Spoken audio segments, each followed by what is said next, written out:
तो सतगुरु मौला का इश्क जब लग जाता है आदमी को चैन नहीं आता दुनियादारी के हिसाब से, लेकिन अंदर जो चैन आनंद परमानंद आता है वो दोनों जहां वाला होता है, वो दुनियादारी का नहीं होता। उसमें जो लज्जत होती है, उसमें जो नशा होता है, उसमें जो पावर होती है, ये तो वही जानता है जिसको इश्क लग जाता है। दुनियावी इश्क रुलाता है और मालिक का इश्क हंसाता है, बनाता है और ऐसा नवाज देता है कि वो इश्क में नाचता फिरता है, गाता फिरता है, उड़ता फिरता है। इश्क में गिला शिकवा नहीं होता। मुर्शिद अल्लाह वाहिगुरु नाम से जब इश्क लग जाता है तो उसमें गिले शिकवे मिट जाया करते हैं। ऐसा नहीं होता कि यार मेरा ये काम नहीं हुआ, मेरा वो काम नहीं हुआ, मैंने ये किया, इस मालिक ने ये नहीं किया, फिर आप इश्क के कच्चे हैं, इश्क के पक्के नहीं हैं। जब इंसान को राम का, अल्लाह का, वाहिगुरु का, गॉड का इश्क लग जाता है ना, तो कहने की जरूरत नहीं पड़ती कि मेरा ये नहीं हुआ, मेरा वो नहीं हुआ, अपने आप होता चला जाता है। बिन मांगे मोती मिले और मांगे मिले न भीख। ऐसा नजारा आता है, ऐसी लज्जत आती है, लिखने में बोलने में नहीं आ सकती। तो शास्त्र नाम जी दादा रहबर जब हमसे मिले, बहनों आप चुप हो जाओ, कोई और वचन मत करवा लेना, बहनों चुप हो जाओ, आप बोल क्यों रही हैं, ये इनको हटाओ प्रसाद बांटने से जो चुप नहीं हो सकती। आप बेटा चुप क्यों नहीं हो रही बांटने वाली, हम देख रहे हैं आप बोले जा रही हो, और बैठी बहनें भी चुप रहो। अब जो बोलेगा सो भरेगा। आप बच्चे छोटे वो अलग बात है, बड़े तो समझदार हो आप, वो तो कम से कम शांत हो जाओ बेटा, हाथ जोड़ के विनती आपसे। भाई देखो कैसे शांत है, आप क्यों नहीं चुप हो सकती। अभी भी कोई ना कोई बोले जा रही है, बोले जा रही है, कोई डर नहीं, कोई भय नहीं। इसलिए तो घरों में आपके उजाड़ा होता है। अगर वचन मान लो तो घर बर्बाद नहीं, आवाद ही आवाद, आवाद ही आवाद होते जाएं। जिन्होंने माना है वो तो होगा ही होगा, चाहे भाई हैं चाहे बहनें हैं।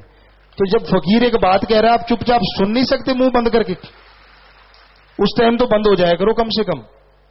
हाँ, शांति से बिल्कुल चुप होके सुनो। तो लगभग 1976 की या 75 की बात होगी, हमें पूरा ख्याल में नहीं, 78 से 75 के बीच की बात कह सकते हैं। सत्संग था और हम बेपरवाह जी की रहमत से खाक एक गाड़ी लेके, ट्रैक्टर ट्राली लेके लोगों को नाम दिलाने के लिए जगह जगह से जाते थे। छोटे थे, उम्र सारी 9 साल 8 साल की थी। तो ट्रैक्टर ट्राली हम खुद चला के ट्रैक्टर लेके जाते, पूरा भर के लेके जाते। कहीं भी सत्संग होता तो वहां बेपरवाह जी यहां रुके हुए थे, जिस घर में हम वहां गए तो लोगों ने बताया कि गुरुजी एक नंबरदार है, उनका बेटा है, वो आपसे मिलाना है। बेपरवाह जी कहने लगे हाँ हाँ जरूर मिलाओ भाई। कहने लगे जी वो तो काम क्या करते हैं। कहते जी और काम का तो पता नहीं, ये काम जरूर करते हैं। वो छोटे से हैं, ट्रैक्टर के ऊपर से नहीं देखते, साइड से देखते हैं, क्योंकि इतने छोटे हैं कि स्टीयरिंग के ऊपर से नहीं दिखता। पर खड़े होके क्लच ब्रेक लगाते हैं, फिर भी वो लोगों को नाम दिलाते हैं, ट्रालियां भर भर के लेके आते हैं। बेपरवाह जी कहते हैं कमाल है भाई, लाओ, वो तो अपने हैं। तो बेपरवाह जी से सामने रूबरू हुए, हम शर्माते थे, पीछे आराम से बापूजी के पीछे बैठ गए। बेपरवाह जी कहते नहीं आप खड़े हो। हम खड़े हो गए। कहते हैं बाकी साथ वालों कहते हैं वाकई ट्रैक्टर ट्राली ये ट्रैक्टर खुद चलाते हैं। कहते हाँ हाँ जी बिल्कुल यही ट्रैक्टर चला के लेके आते हैं। तो हमने हाथ जोड़े, बेपरवाह जी को सजदा किया। वो पहली मुलाकात दुनियादारी के हिसाब से। तो बेपरवाह जी ने बोला हाँ हाँ अपना यही काम है, आपा तो यही करते रहना है। तो आसपास वालों को कोई समझ नहीं आई। इशारा तो काफी बड़ा है। अपना, अपना का मतलब हमारा, हमारा का मतलब हम एक ही हैं। तो वो बात तो तब बचपन में बेपरवाह जी ने बोल दी कि अपना तो यही काम है, मतलब नाम दिलाना, नाम देना। सो तब से ये काम चलता रहा, सेवा करते रहे। जब भी मौका मिलता, अवसर मिलता, ट्रक भर भर के भी, कई बार एक बार ऐसा भी हुआ कि एक ट्रक था सत्संगियों का, और उसने शायद दिल्ली जाना था, तो सरसा आना था, सत्संग थी। अब साधन कोई मिला नहीं और नाम वाले हमने बहुत तैयार कर लिए, तो बहुत कोशिश की लेकिन कहीं से कुछ नहीं मिला। तो उस सत्संगी को बोला, वो कहता जी ऐसा है, आप अगर वहां आ जाएं, मेरा ट्रक तो दिल्ली जा रहा है। हमने कहा दिल्ली जा रहा है ना, तो सरसा से होके थोड़ा इधर से आप हो जाएं डेरा आश्रम में, फिर चले जाना। बोरियों से भरा हुआ ट्रक ऊपर तक, जैसे कि टीसी पंजाबी में कहा जाता है, टीसी गड्डी हुई थी। सो हमने कहा कोई बात नहीं, तू फिक्र ना कर। कहते यार कोई गिर गया तो? हमने कहा सतगुरु है ना जिम्मेवार, ऐसे कैसे गिर जाएगा। तो हमने वो गाड़ी लेके आए, हम ट्रैक्टर ट्रॉली लेके गए, वहां से ट्रक पे सबको बिठाया, हम खुद बैठ गए, हारमोनियम ले लिया, एक ढोलकी ले ली। रात का समय था और सारी रात जब तक सरसा नहीं पहुंचे, हारमोनियम हम बजाते गए, ढोलकी दूसरा कोई बजाता गया, शब्दवाणी चलती गई, ये पता ही नहीं चला सरसा आ कब गया। हाँ, लगभग 100 या आदमी थे जो ट्रक के ऊपर बैठे हुए थे, बोरियों के ऊपर। तो किस मजाल है, किसी के जरा सा भी कुछ नहीं, सब मस्ती में नाच रहे थे। और जिस शहर से जा रहा था, हालांकि पहले कम रात थी, ज्यादा जहां से भी जा रहा था लोग खिड़कियां खोल कर, यार ये क्या जा रहा है। तो वो एक मस्ताना जी महाराज की बात की मशहूरी हो रही थी और उसकी वजह से कई लोग नाम लेने आए, यार ये इतने मस्त हैं, इनको डर डर नहीं लगता। तो सतगुरु जी की ऐसी रहमत होती थी। सतगुरु जी जब वहां बाहर आए, मिले, कहते अपना काम कर रहे हो? हमने कहा जी सतगुरु जी आप करवा रहे हो।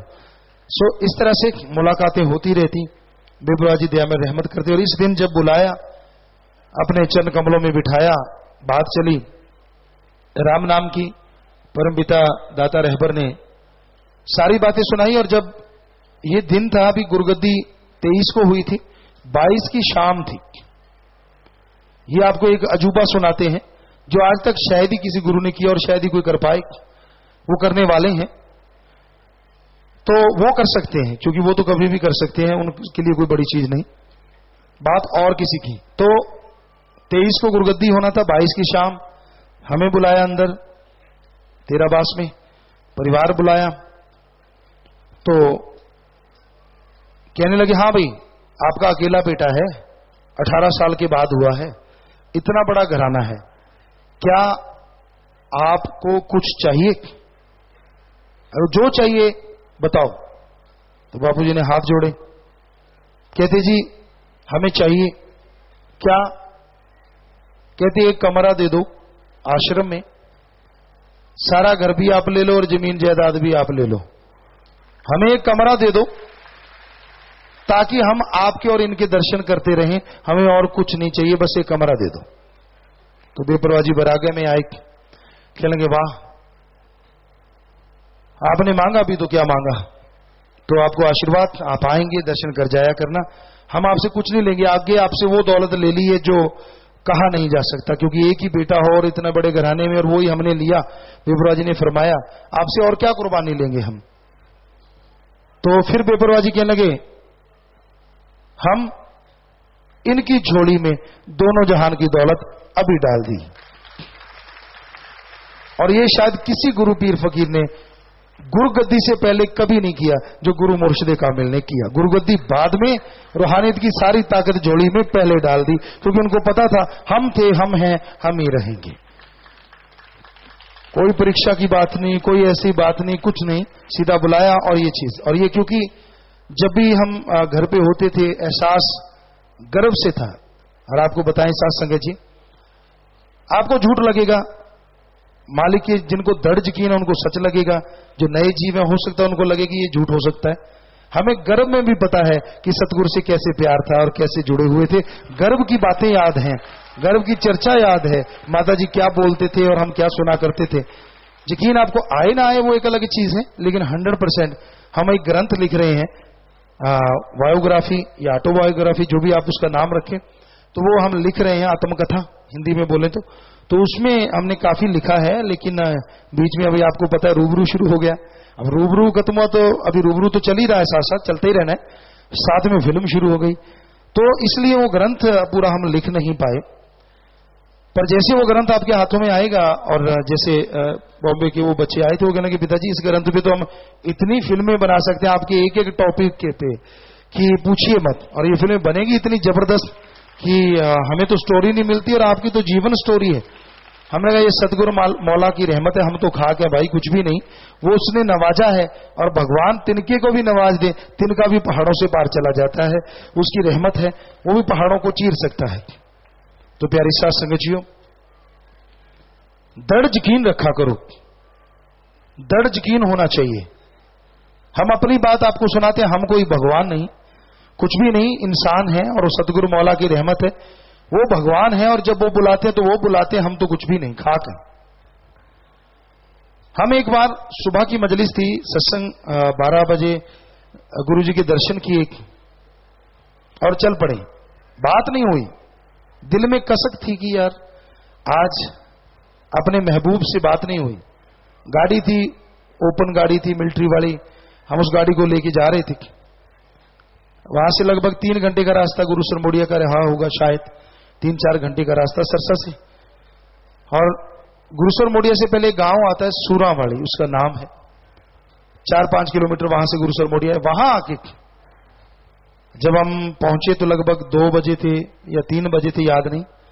अचानक ख्याल है कि नहीं ऐसा ठीक नहीं है, फिर भी चलो चलते हैं, घर गए करते कराते कि चलो वापस चलते हैं। साथ में 2 लोग थे, शायद नाम ध्यान में नहीं, तो उनको छोड़ने कि चलो छोड़ने चलते हैं उनको बस स्टैंड पे। पर अचानक ख्याल आया कि नहीं यार आज बात नहीं हुई, उनको छोड़ने आए और सीधे सरसा ही आ गए कि नहीं यार आज बात करके छोड़ेंगे चाहे कुछ भी हो जाए। तो जब सरसा पहुंचे तो 7-8 बज गए शाम के। जो साथ में थे वो कहने लगे क्यों पागल हुआ पड़ा है, तेरे से ना सतगुरु बातें कर लेंगे। मैंने कहा करके छोड़ेंगे यार, तू फिक्र ना कर, करेंगे भी आज, करेंगे भी जाके, दिल कह रहा है कि वो बात करेंगे, कैसे हो सकता है। तो हम पहुंच गए, जैसे पहुंचे तेराबास के गेट के आगे बेपरवाह जी बाहर आ गए, कहते क्या हाल है, ठीक ठाक हो। हमने कहा जी बस सिर झुकाते थे हम, बोला कम करते थे बेपरवाह जी के आगे, सिर झुकाया सजदा किया। कहते हम आपको ही उड़ी करे थे, अच्छा हम ऊपर जा रहे हैं। तो बेपरवाह जी ऊपर चले गए, तो हमने उनको बोला यार आपने भक्ति की होगी, इसकी वजह से दर्शन हो गए, वरना कहां दर्शन होते।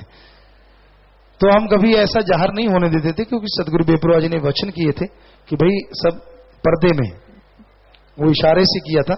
तो प्यारे साथ संगत जी, ऐसी बहुत सी घटनाएं, ऐसी बहुत सी सच्ची बातें हैं जो हम उस ग्रंथ में लिख रहे हैं। साथ संगत को भी बहुत उत्सुकता है कि वो ग्रंथ जल्दी से जल्दी आए, और हमें भी है, लेकिन क्या करें, यहाँ बचपन में ही लिखे जा रहे हैं, बचपन से ही बाहर नहीं आ पा रहे। हालांकि उसके 100 या 150 पेज लिखा गया होगा, वो बचपन ही चल रहा है। इतने बेपरवाह जी के चमत्कार, इतनी रहमतें हैं कि बचपन ही मतलब 6-7 साल की उम्र तक ही पहुंच पाए हैं, वहीं पे ही अभी रुके हुए हैं और लिखे जा रहे हैं। जब भी टाइम मिलता है लिखेंगे, जब भी टाइम मिलेगा, और या फिर उस पर कुछ बना के आपके सामने लेके आएंगे, कोशिश कर रहे हैं किसी भी तरीके से वो आपको दिखाना जरूर है, बताना जरूर है। एक दृढ़ यकीन हो, एक दृढ़ विश्वास हो, आदमी के अंदर दृढ़ यकीन होता है ना, तो फिर पहाड़ों को भी चीरा जा सकता है। ये हकीकत है। उनमें नदी नहरें मजाजी आशिकों ने बना ली, और हकीकी आशिकों तो क्या बना सकते हैं, जरा सोच के देखो। तो दृढ़ यकीन रूहानियत में, सूफियत में जरूरी है, भगवान पे, और जिसने भगवान से जोड़ा अपने पीरो मुर्शिदे कामिल पे। दुनिया कुछ भी कहती फिरे, जिसको दृढ़ यकीन आ गया और उसने सुमरन कर लिया, भक्ति कर ली, हम आपको गारंटी देते हैं, साईं मस्ताना जी महाराज के वचन है, ना अंदर कमी रहेगी ना बाहर कमी रहेगी। सच्चे सौदे की मुरीद अंदर बाहर से माला माल हो जाएंगे। और हम आपको गारंटी देते हैं, यहां देखिए आप थोड़ी साथ संगत, थोड़े सेवादार हैं, जिन्होंने वचनों पर रह के सुमन किया, थोड़ी थोड़ी सेवा भी की, हम उनसे पूछते हैं क्या उन्हें की अंदर बार कमी रही, हाथ खड़ा करके बताएं जो माला माल हुए हैं। जो नए भाई आए हैं जरा देख सकते हैं, बहनों की तरफ भी, जो अंदर बाहर से माला माल हुए गुरु मंत्र के बाद, वो हाथ खड़ा करके बताएं, आप देख सकते हैं। हालांकि ये सेवादारी साथ संगत है, उतनी सेवा कर भी नहीं पाए होंगे बहुत सारे, लेकिन फिर भी देखिए सबके हाथ खड़े हैं, कितने माला माल हुए सदगुरु मौला से। तो साईं मस्ताना जी महाराज के वचन, अंदर बाहर कोई कमी नहीं रहेगी सच्चे सौदे के मुरीद को, और ना है और ना रहेगी, और ये वचन ज्यों के त्यों रहेंगे। हाथ नीचे कर लें बेटा, आशीर्वाद आशीर्वाद बेटा। तो वाकई ये हकीकत है बेटा, हकीकत सच्चाई है। लंगर भोजन भी लेते रहो, प्रसाद भी खाते रहो। प्रसाद आप घर ले जाना चाहे ले जा सकते हैं, किसी की इच्छा हो, चाहे थोड़ा सा ले जाना, आपकी इच्छा है, पर ज्यादा नहीं, जितना मिला उसी में से किनका और इसको ज्यादा बनाने का तरीका आपको बताया ही है कि दूध में घोल लेना और वो दूध सारे परिवार वाले पी लो, सारा प्रसाद बन गया। घबराओ मत, अगर थोड़ा सा भी बचा है तो परिवार के पास वो प्रसाद चला जाएगा। अब खा गए भाई, फिर परिवार को नारा लगा देना कि भाई मैं रगड़ गया क्या करूं। तो ये तो आपको ख्याल रखना चाहिए, क्योंकि आपको वचन होते हैं हर बार। सो प्यारी सत्संग जियो, सतगुरु मौला के इश्क की बात आज चली है, और इश्क में डुलाने वाले भी बहुत होते हैं, रोकने वाले बहुत होते हैं। क्या करेगा यार राम नाम में, क्या मिल जाएगा यार राम नाम में। अरे जो मिल जाएगा, यहां ऐसे लोग बैठे हैं जिनकी जिंदगी मालिक ने बख्श दी। क्या आप बता सकते हैं कहीं से जान मिलती हो खरीद लें, कहीं से जिंदगी मिलती हो उसे खरीद लें? नहीं मिलती ना। ऐसा थर्ड स्टेज के लोगों के कैंसर ठीक हो गए, एड्स जैसी बीमारियां ठीक हो गई, ब्लड कैंसर तक ठीक हुए। कल बच्चे थे, उन्होंने बताया पिताजी, शायद छोटी सी बच्ची पढ़ती है ईयर, कल हम डांस देख रहे थे बच्चों का, वहां डांस मास्टर आए थे, तो इस बच्ची ने बताया पिताजी मुझे ब्लड कैंसर था और अब मैं गुरुमंत्र लिया, जाम पिया, टल्ली हूं, कुछ नहीं है मुझे, सारी रिपोर्टें। ये हम उनको बनावटी नहीं कह रहे, आप पूछ सकते हैं उस बच्ची से, उनके परिवार से। हमें नहीं पता था कल, अरे इन्होंने बताया कि हाँ पिताजी ऐसा हुआ। यहां भी कुछ बच्चे हाथ खड़ा कर रहे हैं, ये आगे बैठे नौजवान, तो पता नहीं वो बैठा, पता नहीं कितनों के साथ हुआ। बिल्कुल बेटा, आशीर्वाद आशीर्वाद, बैठे। तो पता नहीं कितने के साथ ऐसे चमत्कार हो रहे हैं। तो लोग कहते क्या दिया, इनसे पूछो क्या नहीं दिया। जिसको जिंदगी मिल गई उसको और क्या चाहिए, क्या कुछ और हमने नहीं दिया। हमारे पास ऐसा कुछ नहीं भाई, हमारे पास राम का नाम, वो आपके हाथ में दे देते हैं, पक्का करवा देते हैं जुबान से। दर्ज यकीन रखो अपने फकीर पे कि गुरु ने नाम दिया वो पक्का है, और सुमन करो तो फिर भगवान देता है। और जब वो देने पे आता है, अरे कैंसर क्या, जब शरीर वो बनाने वाला है, एक पल में यूं निकाल देगा जैसे मक्खन में से बाल निकाल देते हैं, पता तक नहीं चलता। तो ये मालिक के इश्क का कमाल है, सच्चे राह पे चलने का कमाल है, दृढ़ यकीन का कमाल है। दृढ़ यकीन होना चाहिए, जिनको दृढ़ यकीन होता है उनको कोई अंदर बाहर कमी नहीं आती। ये साईं जी के वचन है, ना कमी आई ना कमी आएगी, ये हकीकत। तो प्यारी साथ संगत जियो, दृढ़ यकीन रखा करो और उसी के अनुसार चला करो। तो कुछ बाहर से साथ संगत आई है, विदेशों से जाम पीने वाले आए हैं जी, खड़े होते जाएं। सुरेंद्र इंसा आए हैं जो बाहर से, सुरेंद्र इंसा, मनजीत इंसा एप्सफोर्ड कनाडा, शिवदेव इंसा सियाटल यूएसए, गुरप्रीत इंसा, कुलविंदर इंसा मेलबर्न ऑस्ट्रेलिया, कौर सिंह सुरेंद्र इंसा सरी बीसी कनाडा। सुरेंद्र इंसा अपने दो बच्चों के नाम रखवाने, सह गए पे रख लो बेटा। सोमनाथ इंसा इटली, और जाम पिने लंदन के ही नागरिक हैं, रोरी इलियट और एल्फोर्ड डिवॉल लंदन यूके से। Most welcome, God bless you everywhere, we pray to God. So बहुत बहुत आशीर्वाद, सब लोग बैठ जाएं, आशीर्वाद प्रसाद लेना, please take your seat, please take your seat. So प्रसाद ले लेना, आशीर्वाद, सब लोग बैठ जाएं बेटा, बहुत आशीर्वाद। और बाहर जाने वाले सिमन इंसा, रामपारी इंसा, नत्थू ओ राम इंसा, केसर इंसा, सिमरन ने तो अपने आप ही शायद तैयारी कर ली। हम वैसे कहता था कि आपसे पूछ के करूंगा, हमने तो आपको इजाजत नहीं दी, अभी हमारी तरफ से इजाजत नहीं है, आप जाना चाहिए तो अलग बात। केसर इंसा और दूर दराज से अनिल इंसा बेंगलोर से। तो ये साथ संगत जो जाने वाली है, बचनों में पक्के रहना, सुमन करते रहना, मालिक साथ है बेटा जी। तो जिसकी बात हमने की थी कि बेटा बेटी, तो उसने बोला कि पापा जी कई लोग ऐसे होते हैं प्रसाद खा के हाथ झाड़ देते हैं, हाथ झाड़ना नहीं चाहिए।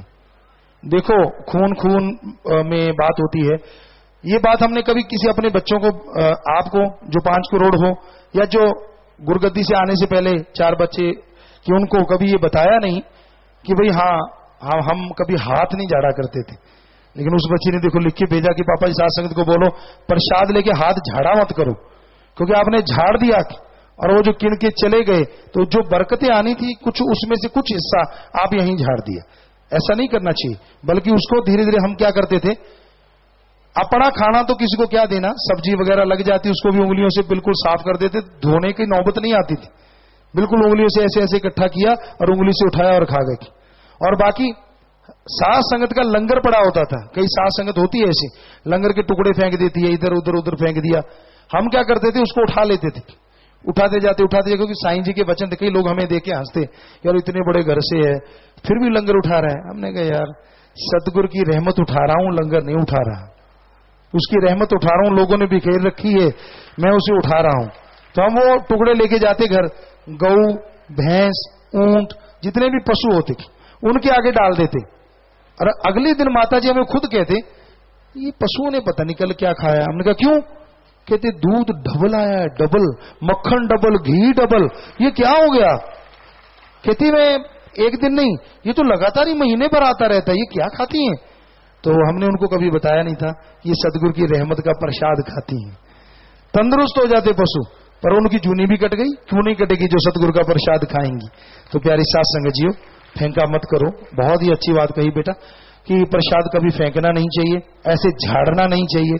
अरे कोई स्टैंडर्ड डाउन नहीं होता अगर यूं यूं करके इकट्ठा करके यूं खा लेंगे।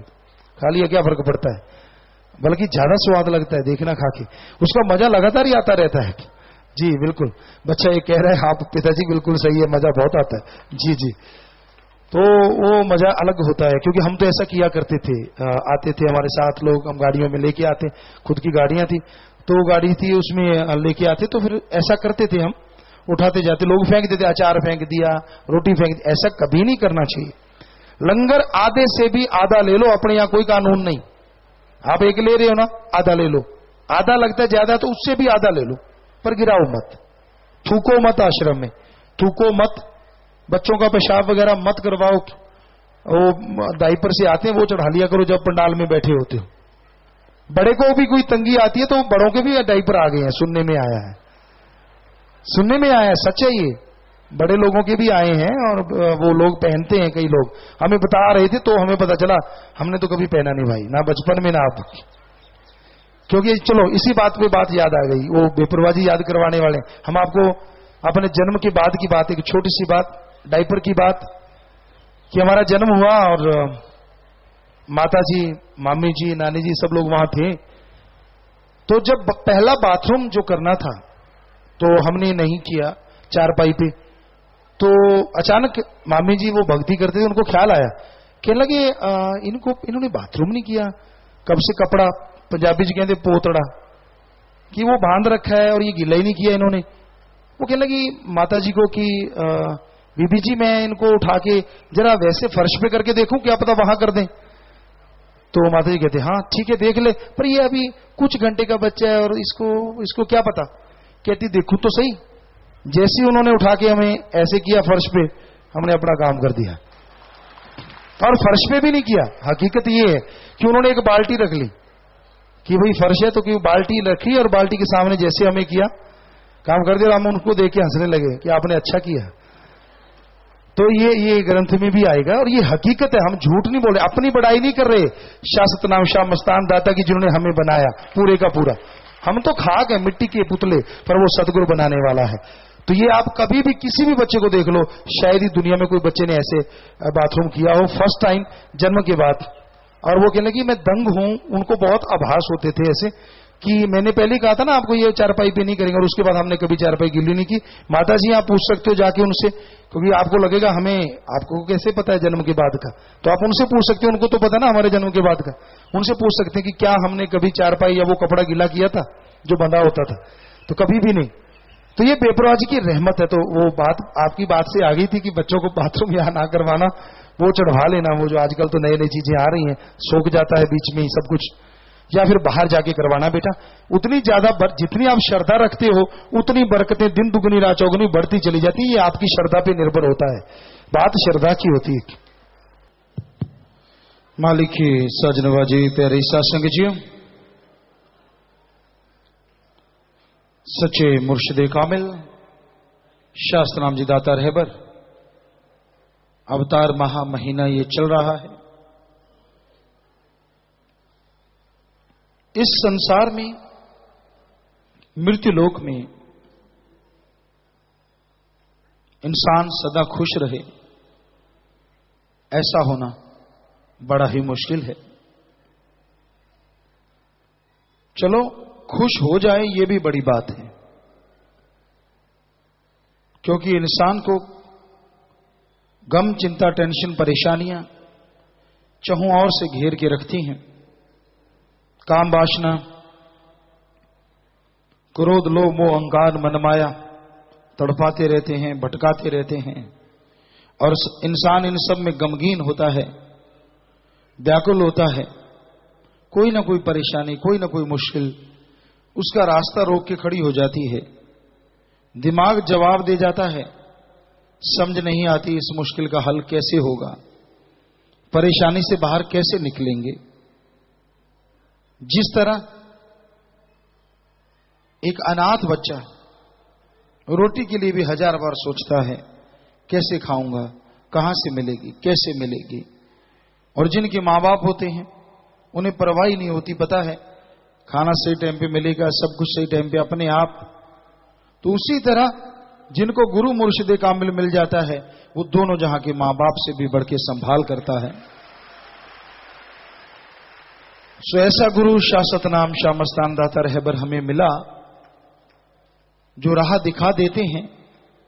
गम दुख दर्द चिंता परेशानियों में उलझे हुओं को समझा देते हैं, और जो सुन के अमल कमा लेते हैं उनकी तमाम बुराइयां, तमाम परेशानियां पंख लगा के उड़ जाया करती हैं। दोनों जहां की खुशियों का हकदार अगर इंसान बनना चाहे तो वो बन सकता है, अगर वह प्रभु के नाम का सुमरन करे, भक्ति करे, सदगुरु मुर्शिदे कामिल के वचनों पे 100% अमल करे। जब तक अमल नहीं करता आदमी खाली है, कोरा है। और वचनों पे अमल करना बहुत जरूरी है। वचनों पे अमल करने के लिए सत्संग सुनना जरूरी है और सुन के मानना जरूरी है। जब तक इंसान सुनता नहीं, मानेगा क्या, और मानता नहीं तो फल आएगा कहां से। हरिरस अमृत आबो हयात से इंसान खाली रह जाता है। एक कहावत है, सरोवर के पास प्यासा, मीठे पानी का सरोवर हो फिर भी आदमी उसके पास प्यासा हो, ये बात जचती नहीं। पर रूहानियत में ऐसा होता है, जब इंसान वचन नहीं मानता, संतों के वचनों के अनुसार चलता नहीं, अपने दिमाग का इस्तेमाल रूहानियत के लिए, भलाई के लिए करता नहीं, तो वो सरोवर के पास प्यासा ही रहता है। और बहुत दूर दराज रहता हुआ भी कोई माला माल हो जाया करता है, क्योंकि वो वचनों को मानता है, दृढ़ यकीन रखता है। तो रूहानियत में दृढ़ यकीन रखना, वचनों को मानना सबसे बड़ी भक्ति होती है। बेपरवाह जी फरमाते, कलयुग में वचनों को मानना ही भक्ति है। जो सुनते हैं, मानते हैं, उन्हीं के बेड़े पार हुआ करते हैं। इसलिए वचनों को सुनो और अमल करो, ताकि मालिक की दया में रहमत के लायक आप बन सको और उसकी तमाम खुशियों के हकदार बन सको। तो वचनों पे चलते जाइए, वचनों पे अमल कमाते जाइए, ताकि परमपिता परमात्मा की वो खुशियां भी मिलें जिसकी आपने कल्पना नहीं की। और बुराइयां आप जो रोजाना छोड़ रहे हैं, ये बेमिसाल है। हो सकता है कोई इक्का दुक्का ऐसा भी हो जो मजलिसी अटेंड ना करता हो, यार बुराई छोड़नी पड़ेगी। इस मन जालिम का कुछ भरोसा नहीं, क्या पता मन कब दगा दे दे, यार थोड़ा लेट ही चलेंगे, या पहले जाके उठ के चल पड़ते हैं, जब तक बोलेंगे तब तक आप घर आ जाएंगे। कुछ पता नहीं इस मन जालिम का। ये ऐसा जबरदस्त चालबाज है कि आदमी को चारों खाने चित्त करना इसके बाएं हाथ का काम है। तो मन से लड़के जो वचन सुनते, और कई साथ संगत ऐसी भी होती है, वो पछताती है मैं मजलिस में गया क्यों नहीं। फिर वो सच कहूं या साथ संगत से पूछ के, जिसमें भी सत्संग का प्रोग्राम आता है, सुन सुना के वो उन बुराइयों का नारा लगाता है, तो मालिक उनका वहीं भी मंजूर कबूल कर लेता है, जो सच्चे दिल से लगाते हैं।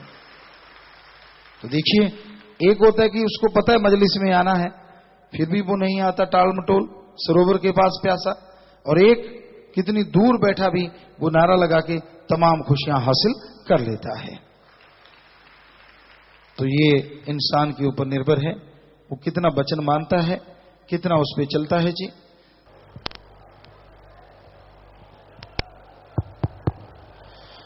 मालिके सजनवाजी प्यारी सासंग जी, सत्संग ऐसा संग, ऐसी सोहबत, यहां आने से जीव के भाग्य बदल जाते हैं। और सच्चा सत्संग होता क्या है, शाह मस्ताना शास्त्र नाम जी दाता रहबर ने हमें सिखाया। सत्संग में जो जीव आके बैठते हैं, ध्यान से सुनते हैं, तो उनके जीवन की तमाम खुशियों का, आत्मिक आजादी का बीमा हो जाता है।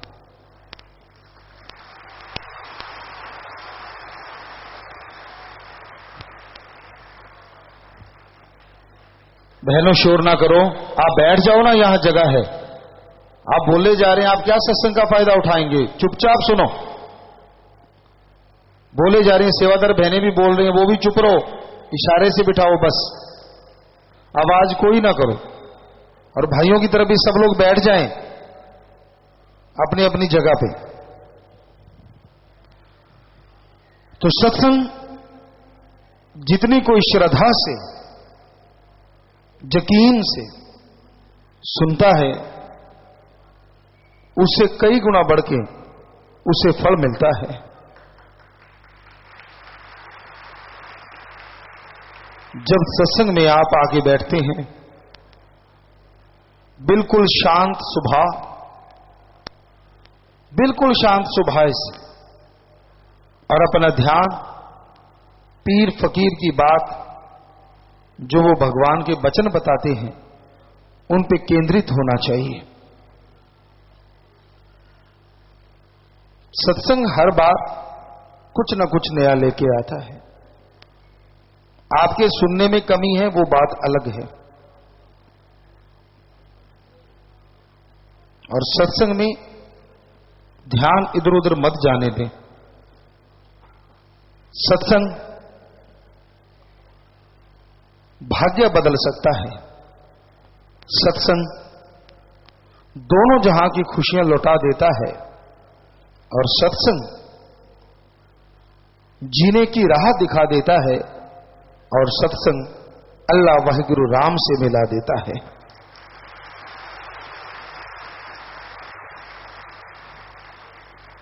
सत्संग में प्रभु खुद विराजमान होते हैं। वो सबके अंदर हैं, पर यहां उस प्रभु की चर्चा होती हो, वहां मालिक साध संगत में बैठे होते हैं, उनमें विराजमान होते हैं। और वो देखते हैं कौन कितनी श्रद्धा से, कौन कितनी भावना से सत्संग सुनता है, किसके विचार सत्संग में ठहर रहे हैं, किसके विचार दुनियादारी में उड़ रहे हैं। और फिर जैसी श्रद्धा भावना आप रखते हैं, उसी के अकॉर्डिंग, उसी के अनुसार आपको वो मालिक फल बख्श देते हैं। इसलिए जब भी सत्संग में बैठो, बिल्कुल चुपचाप, बिल्कुल शांत, और ईश्वर की चर्चा ध्यान से सुनो। सत्संग इंसान को वो बुद्धि विवेक बख्शता है, जिससे कि दोनों जहान में तरक्की मिलना आसान हो जाता है। आप रूहानियत में तरक्की करेंगे, इंसानियत में तरक्की करेंगे, स्वार्थ निस्वार्थ में तरक्की करेंगे। आप सोचें शायद स्वार्थ क्यों? अपने बच्चों को पालना पोषना, अपने परिवार के लिए, शरीर के लिए कमाना, कहीं ना कहीं कोई ना कोई फकीर इसे स्वार्थ कहता है। हालांकि ये फर्ज होता है, कर्तव्य होता है, तो आप इसमें भी तरक्की करेंगे और परहित परमार्थ में भी तरक्की करेंगे। और जब दोनों में तरक्की होती है तो आत्मिक आनंद की प्राप्ति होती है, आत्मिक शांति की प्राप्ति होती है। आप सेवा कर रहे हैं पर घर में परिवारजन भूखे मर रहे हैं तो कहीं ना कहीं ध्यान आपका भटकता रहेगा। आप सुमरन नहीं करते, आप सेवा नहीं करते, भक्ति इबादत नहीं करते, तो आप भी बेचैन और आपका ये जहान भी बेचैन। सुमरन के पक्के बन जाओ।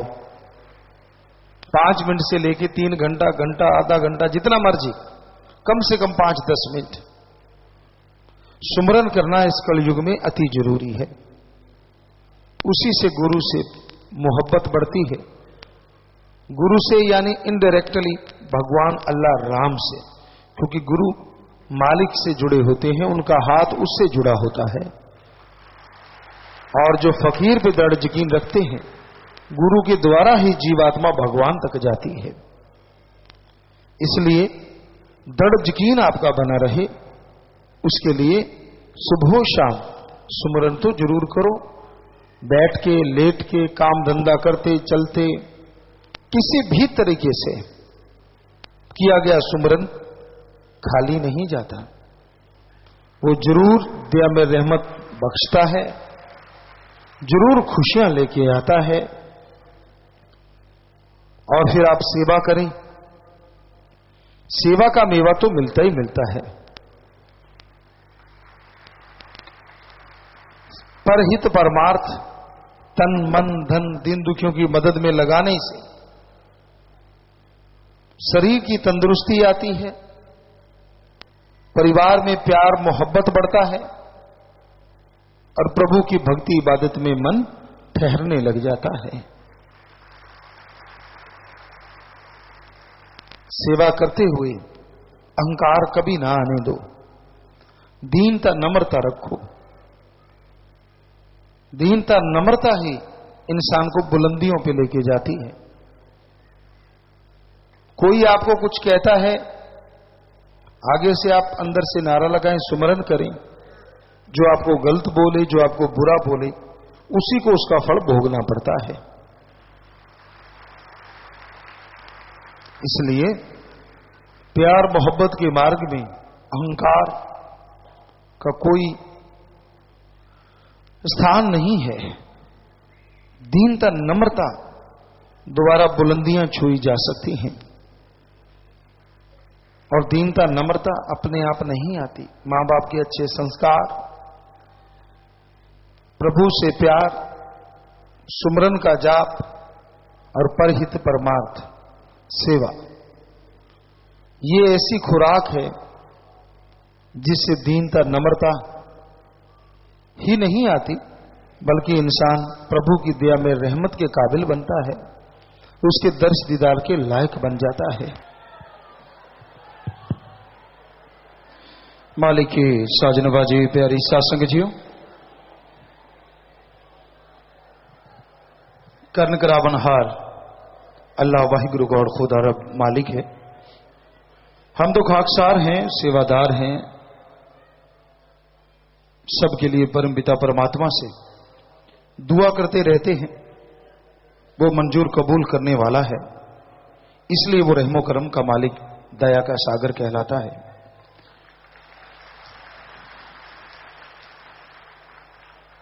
ये महीना सच्चे दाता रहबर का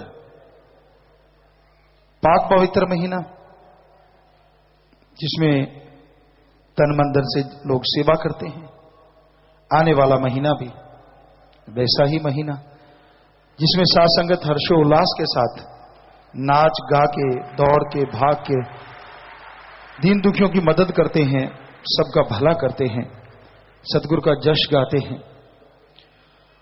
तो सारी साथ संगत को सबसे पहले बेपरवाह सच्चे दाता रहबर शास्त्रनाम जी महाराज के पाक पवित्र अवतार माह की बहुत बहुत मुबारकबाद जो आने वाला है, और आशीर्वाद कि जैसे ये साल साथ संगत भलाई नेकी में बहुत तरक्की की है, पूरी दुनिया के लिए, सत्संगियों के लिए बहुत नेक रहा, और मालिक से यही दुआ है आने वाला इससे भी 4 गुना 10 गुना ज्यादा साथ संगत के लिए, सारी दुनिया के लिए अच्छा हो, नेक हो और होगा। फकीरों का काम दुआएं करना होता है, प्रार्थना करना होता है, जो कि हम करते रहते हैं। प्रार्थना करने का ढंग कभी कभी बदलना पड़ता है। आपने पहले सत्संगे सुनते रहे, परमपिता शास्त्राम जी दाता की आपको बात सुनाते, जो हमारी आंखन देखी। शब्दवाणी कोई बोल रहा था, सज्जन बेपरवाह जी कहने लगे, नहीं इसको इस ढंग से बोलना चाहिए, 1 दिन 2 दिन 3 दिन। थोड़ा सा बेपरवाह जी को अच्छा नहीं लगा, कहने लगे छोड़ो, किसी को क्या समझाना, हम लिखेंगे, हम बोला करेंगे, गाया करेंगे, बजाया करेंगे, बजवाया करेंगे। तो पास सेवादार खड़े थे, हम बैठे थे बेपरवाह जी के पास। वो कहने लगे गुरुजी सच में? कहते और हम झूठ कह रहे हैं? कहने लगे और क्या करेंगे आप? कहते ऐसे कर्म किया करेंगे, ऐसे काम किया करेंगे कि लोगों का, पूरी इंसानियत का भला होगा, और लोग खड़ खड़ के देखा करेंगे, सबसे अलग होंगे। बहुत सी साथ संगत ने भी शायद उस दरमियान मजलिसों में सुना होगा, पर खास सेवादारों ने तो खास करके ये वचन हमारे साथ सुने। उनमें शायद सतब्रह्मचारी होंगे कुछ सेवादार जिन्होंने ये वचन सुने होंगे कि ऐसा किया करेंगे, लोग खड़ के देखा करेंगे, या ऐसे वचन। जी आप में बैठे हैं उस समय के भी, जो 91 या 92 में भी सुने आशीर्वाद। तो बेपरवाह जी दाता रहबर ने ऐसे ऐसे कर्म खुद करवा रहे हैं। कई लोग ये पूछते हैं गुरुजी आपने गाना शुरू क्यों किया? अगर हम पैसा इकट्ठा करते हो तो कहीं, अब इंसान को अंदर से गाने का दिल करे तो गा नहीं सकता क्या? ऐसा कोई कानून है क्या कि आप गा क्यों रहे हो? बड़ा अजीब सा लगता है, अटपटा लगता है कि आप क्यों गा रहे हैं। या तो ये बात नई बात हो, हम तो एक छोटे से फकीर हैं, बड़े बड़े संत महापुरुष गुरु नानक देव जी ने सारी बाणी गा के ही गाई, लोगों को सुनाई। मर्दाना साज बजाते थे, बालाजी साथ देते थे, और गुरु नानक देव जी गाते थे, कबीर जी गाते थे। संतों की अगर आप बात कहो तो इतने पुराने महापुरुषों की बाणी आप सुनो, उनकी छंद बंदी सुनो, रहीम, रहमन, कबीर, शेख फरीद, नामदेव, धन्ना भगत, गुरु सहवान। कोई नई चीज तो नहीं। हाँ, नई चीज है आज के राग। पहले जो राग थे क्लासिकल, आपको एक ही राग आके सुनाए तो आप तो सुनेंगे क्योंकि आपको अल्लाह वाहिगुरु राम से प्यार है, पर नया आदमी कान झाड़ के भाग जाएगा। कारण यह है कि जैसे जैसे युग बदलता है, लोगों की सोच बदलती है, सुनने सुनाने का तरीका बदलता है। तो उस जमाने में वो राग बड़े अच्छे लगा करते थे। आज लोगों को राग मेलोडी है वो पसंद आता है, खास करके नौजवानों को जैज, पॉप, रैप, कुछ भी कहिए, हम नए प्रैक्टिकली नई नई चीजें भी कर रहे हैं, वो बहुत पसंद आ रही हैं। जो कि लोग कहते हैं गुरुजी ये कौन सा राग है? हमने कहा ये मिक्स राग है, जो समझ में नहीं आता उसको मिक्स राग कह दो, और क्या करें, क्योंकि वो नया राग है, अब नाम तो हमने कुछ दिया नहीं। तो ऐसी नई नई चीजें बच्चों को बड़ी पसंद आ रही हैं। कई कहते गुरुजी फिर आपको फिल्म बनाने की क्या जरूरत पड़ी? एक टीचर, एक लेक्चरर पढ़ाता है किसी को भी, तो पुराने टाइम में तो यही होता था, कमरा बंद, सारे जंगले बंद, टीचर पढ़ाने आ जाता था, डंडा होता था हाथ में, तो बच्चे पढ़ते, सभी पढ़ते थे, लेकिन कहीं ना कहीं भय भी रहता था। और आज के बच्चों में तो कोई डर इस चीज का है ही नहीं, डंडे वाला तो, क्योंकि ऐसे अधिकार हैं उनके पास। तो आज के दौर में लोग वैसा पढ़ाते हैं, पर कई टीचर ऐसे होते हैं, हमारे टाइम में भी थे, आज भी होते हैं, जो अलग तरीके से पढ़ाते हैं। गेम में बच्चों को सिखा देते हैं, नेचर में जाके सिखाते हैं, ये देखो ये फूल है, इसको एप से फ्लावर कहते हैं, वो देखो बिल्ली भागी जा रही है, अच्छा कहां वो रही, उसको सी से कैट कहते हैं। तो बच्चों को बड़ा इंटरेस्ट आता है, तो वो सोचते हैं यार ये पढ़ाने वाला कब आएगा दोबारा। तो वैसे ही अल्लाह वाहिगुरु राम का नाम सत्संग में भी हम सुनाते हैं, लोग सुनते हैं, आप सुन रहे हो, गा के भी सुनाते हैं, पर कईयों को होता है वो फ्लावर कैट वाला तरीका, तो वो है फिल्म वाला तरीका। सिखाना तो रब का नाम है, अल्लाह वाहिगुरु गौड़ खुदा रब का नाम, पर थोड़ा सिखाने का तरीका अलग। कईयों को होता है कि पिताजी नाच रहे हैं, बहुत साथ संगत की बहुत देर से डिमांड थी कि आप नाचें, हम नाचे इतना नहीं है लेकिन फिर भी कुछ स्टेप किए हैं, तो हमें लगता नहीं कि इसमें भी किसी को इतना चाहिए, या तो हम किसी के घुटने मांग के लाए हो कि यार गोडे दे दे थोड़ी देर लिए मैं नचने, फिर भी इतराज हो सकता है यार मेरे घुटने खराब कर देगा, या नाचने के कोई पैसे लेते हो कि यार हमने दुनिया से ऐसा कि तेरे लिए नाच रहे हैं। हम तो अल्लाह वाहिगुरु राम के लिए नाच रहे हैं, उस गॉड खुदा रब के लिए।